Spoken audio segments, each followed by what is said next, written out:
CAA বা নাগরিকত্ব সংশোধনী বিলে কিভাবে আবেদন করবেন, কি কি ডকুমেন্ট লাগবে, এগুলো নিয়ে তো সবাই কথা বলছে। এমনকি আমিও ভিডিও বানিয়েছি, গত ভিডিওতেই আপনাদের জানিয়েছি।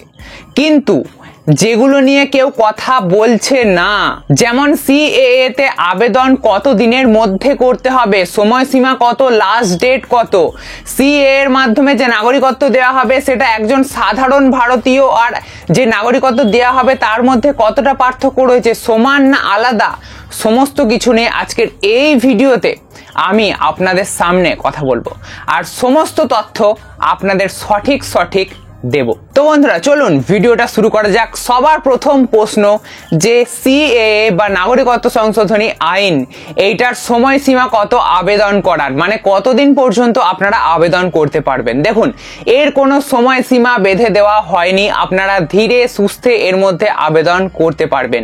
আচ্ছা, আবেদন তো করা হয়ে গেল, আপনারা অনলাইনে আবেদন করে দিলেন সমস্ত ডকুমেন্ট সহ। তারপরে কি হবে? তারপরে আপনাদের ডেকে পাঠানো হবে নির্দিষ্ট কোনো দিনে আপনাদের সুবিধা অনুযায়ী এবং ফেস টু ফেস ইন্টারভিউ হবে। যিনি ইন্টারভিউ নেবেন তিনি আপনার সমস্ত ডকুমেন্ট আর অরিজিনাল ডকুমেন্ট আপনার খতিয়ে দেখবে এবং সবকিছু ঠিকঠাক থাকলে আপনাকে ভারতীয় নাগরিক হিসাবে মান্যতা দেবে। এবার এখানেই প্রশ্ন এসে দাঁড়াচ্ছে যে ভারতীয় নাগরিক হিসাবে যে মান্যতা দেবে সেটা একজন সাধারণ ভারতীয় আর যেটা সিএএ এর মাধ্যমে নাগরিকত্ব পাওয়া যাচ্ছে সেই রকম ভারতীয়, দুটোর মধ্যে কি কোনো পার্থক্য থাকবে? না, একদমই থাকবে না। একজন সাধারণ ভারতীয়র যা যা অধিকার সেই অধিকার একজন যে সিএএ এর মাধ্যমে নাগরিকত্ব পাবে সেম অধিকার সেও পাবে, কোনো পার্থক্য বা ভেদাভেদ থাকবে না।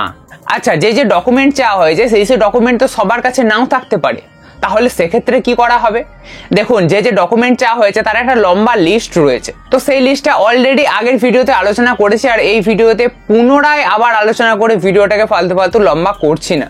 আপনাদের যদি প্রয়োজন হয় যে কি কি ডকুমেন্ট লাগবে জানার, তাহলে আগের ভিডিওটা আপনারা দেখতে পারেন।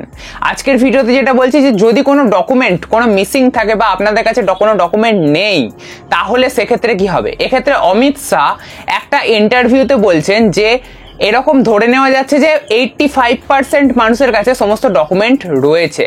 85% বলতে 100 জনের মধ্যে 85 জনের কাছে সমস্ত ডকুমেন্ট রয়েছে এবং 15 জনের কাছে হয়তো, এটা কিন্তু আনুমানিক, একদম ক্যালকুলেট করে একদম পরিসংখ্যান নয়, এটা আনুমানিক, হয়তো 15 জনের মধ্যে তাদের কাছে কোনো ডকুমেন্ট নেই।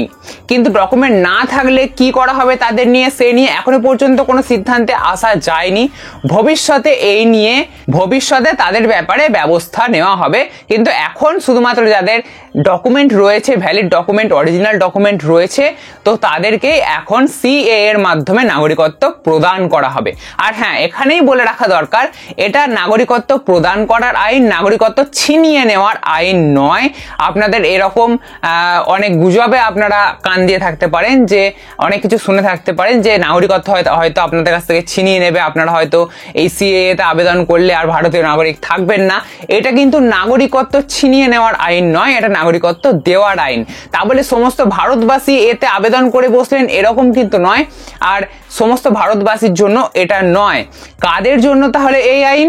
ভারতের 3টি প্রতিবেশী দেশ পাকিস্তান, আফগানিস্তান, বাংলাদেশ থেকে ধর্মীয় কারণে নিপীড়িত হয়ে যারা ভারতে এসেছেন 1947 সাল থেকে 2014 সালের 31শে ডিসেম্বর পর্যন্ত, তাদের সবাইকে অমিত শাহ একটা ইন্টারভিউতে জানিয়েছেন যে তাদের সবাইকে ভারতে স্বাগতম। এবারে এখানে কিছু ভাগ করে দেওয়া হয়েছে আইনে, তো সেই আইনটা আপনাদের সামনে একটুখানি শোনাচ্ছি, আপনারা ভালো করে শুনবেন।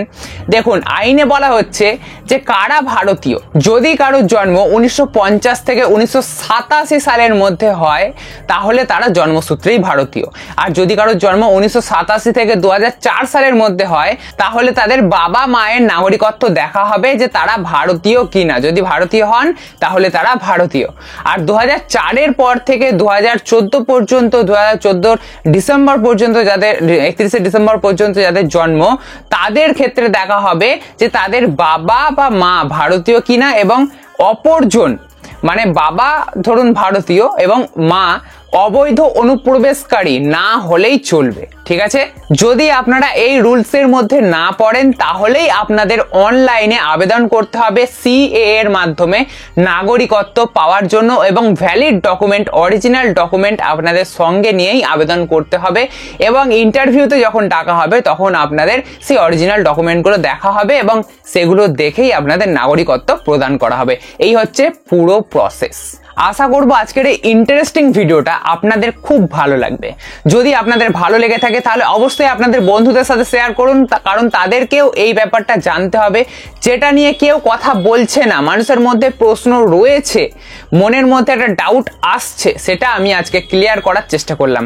আশা করব আজকে আপনাদের এই ভিডিও থেকে অনেকটা উপকার পেয়েছেন, অনেক কিছু জানতে পেরেছেন, নতুন নতুন ইনফরমেশন। যদি আজকের ভিডিও আপনাদের ভালো লেগে থাকে তাহলে অবশ্যই একটা লাইক করবেন। এরকমই নতুন নতুন আরো ইন্টারেস্টিং ভিডিও পেতে অবশ্যই চ্যানেলটিকে সাবস্ক্রাইব করে রাখতে ভুলবেন না।